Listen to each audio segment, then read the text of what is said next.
Hi మన ఇంటి రుచులకు స్వాగతం సుస్వాగతం.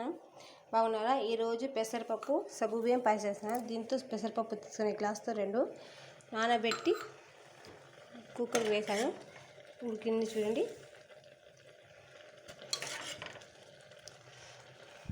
అలా ఇక్కడ నెయ్యి వేసి డ్రై ఫ్రూట్స్ వేయించుకున్నాను.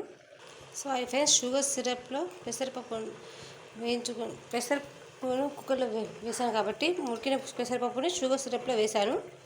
చూపడం కుదరలేదు. అలాగే దీంట్లో మనం నానబెట్టుకున్న సగ్గు బియ్యాన్ని దీంట్లో వేసుకోవాలి.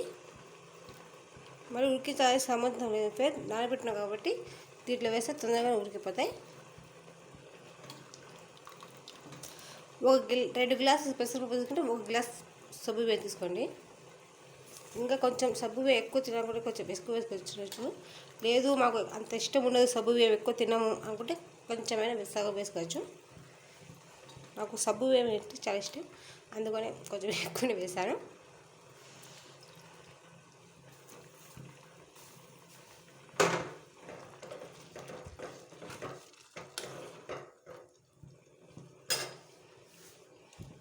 రెడీ అయిపోయింది. 15 నిమిషాలు అన్నీ రెడీ పెట్టుకుంటే మనం 15 నిమిషాలు రెడీ చేసుకోవచ్చు పెసరపప్పు సగ్గు బియ్యం పాయసం. నేను వేయించుకున్న డ్రై ఫ్రూట్స్ని దీని మీద వేస్తున్నాను.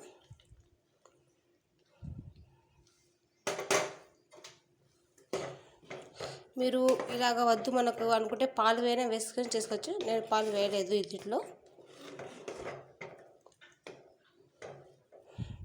మనం దీంట్లో షుగర్ వేసి చేశాను నేను. మీరు షుగర్ వద్దు మనకి హెల్త్కి మంచిది కాదు అనుకుంటే మీరు బెల్లం వేసి చేసుకోవచ్చు. ఇంకోసారి బెల్లం వేసి ఎలా చేయాలో చూపిస్తాను. సార్ చూస్తున్నారు కానీ సపరేట్ చేసుకోవడం లేదు ఫ్రెండ్స్. సపరేట్ చేసుకుని లైక్ చేయండి ఫ్రెండ్స్. సపరేట్ చేసుకోండి ప్లీజ్. మళ్ళీ ఇంకో వంటకాలతో మళ్ళీ కలుస్తాను మీకు. బాయ్. సపరేట్ చేసుకోండి ప్లీజ్.